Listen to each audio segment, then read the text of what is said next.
നമസ്കാരം. Raf talk ഫുട്ബോളിലേക്ക് അവർക്കും സ്വാഗതം. FC ബാഴ്സലോണയിലെ കാര്യങ്ങൾ വളരെ രസകരമായ രൂപത്തിലേക്ക് മാറിയിരിക്കുകയാണല്ലോ. പോകാൻ നിന്ന ചാവിയെ പിടിച്ചു നിർത്തി. ഇപ്പോൾ ചാവിയെ എങ്ങനെയെങ്കിലും പറഞ്ഞയക്കണം, ആ രൂപത്തിലാണ് അവിടെ ഡ്രാമ നടക്കുന്നത് എന്ന് മാധ്യമങ്ങളൊക്കെ റിപ്പോർട്ട് ചെയ്യുമ്പോൾ കാര്യങ്ങളൊക്കെ നല്ല രൂപത്തിൽ പോയിക്കൊണ്ടിരിക്കുന്ന റയൽ മാഡ്രിഡിൻ്റെ കോച്ച് ചാവിയെക്കുറിച്ച് ഉള്ള ചോദ്യത്തിന് ഒരു മറുപടി പറയുന്നുണ്ട്. അതാണ് ഏറ്റവും രസകരം. നമുക്കറിയാം, റയൽ മാഡ്രിഡ് ഇപ്പോൾ ലാലിഗ കിരീടമൊക്കെ ചൂടി വളരെ സ്വസ്ഥം, സമാധാനം, സന്തോഷത്തിലേക്ക് ഇരിക്കുകയാണ്.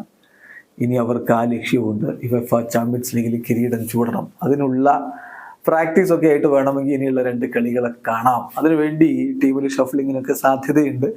ഇന്നത്തെ കളിയിൽ ലൂനിൻ കളിക്കുമെന്ന് പറയപ്പെടുന്നു. അടുത്ത 2 കളികളിൽ തിബോട്ട് കോർട്ടോവി ആയിരിക്കും ഗോൾ കീപ്പർ എന്ന് പറയുന്നു. എത്ര മിനിറ്റാവോയെ ഇന്ന് കളിപ്പിക്കും, അതനുസരിച്ചായിരിക്കും യൂസിലിന്റെ ഫൈനൽ കളിപ്പിക്കണമോ എന്ന് തീരുമാനിക്കുക എന്ന് കോച്ച് പറയുന്നു. ഏതായാലും ഇന്ന് റയൽ മാഡ്രിഡിന് മത്സരമുണ്ട്. VRLനെതിരെ രാത്രി ഇന്ത്യൻ സമയം 10:30 ആ കളിയുള്ളത്. ആ കളിക്ക് മുന്നോടിയായി നടത്തിയ പ്രീ മാച്ച് പ്രസ് കോൺഫറൻസിലാണ് ചാവിയെക്കുറിച്ചുള്ള ചോദ്യം വരുന്നത്. അപ്പോൾ അദ്ദേഹത്തിന്റെ മറുപടി: എനിക്ക് ചാവിയോട് ഒരുപാട് ബഹുമാനമുണ്ട്. ഒരു കോച്ച് എന്ന നിലയിലും ഒരു വ്യക്തി എന്ന നിലയിലും ഞാൻ അദ്ദേഹത്തെ ഒരുപാട് ബഹുമാനിക്കുന്നു. അദ്ദേഹം അവിടെ ചെയ്യുന്ന വർക്കുണ്ടല്ലോ, അത് വളരെ നല്ലതാണ്. വളരെ മികച്ച വർക്കാണ് അദ്ദേഹം അവിടെ ചെയ്യുന്നത്.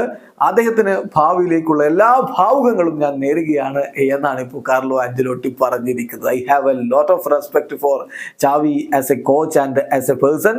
The work he has done is very good. I wish him the best for the future എന്നും പറയുന്നു. എന്തായാലും ചാവിയുടെ ഫ്യൂച്ചർ എവിടെയാകും എന്നുള്ളത് കണ്ടറിയേണ്ട കാര്യമാണ്. അദ്ദേഹത്തിന് നല്ലത് വരട്ടെ എന്ന് ആഞ്ചലോട്ടി പറയുന്നു. ഇവിടെ അവസാനിക്കുന്ന ഫുട്ബോൾ ലോകത്തെ കൂടുതൽ വിശേഷങ്ങളുമായി റാഫ് ടോക്സ് എത്താം.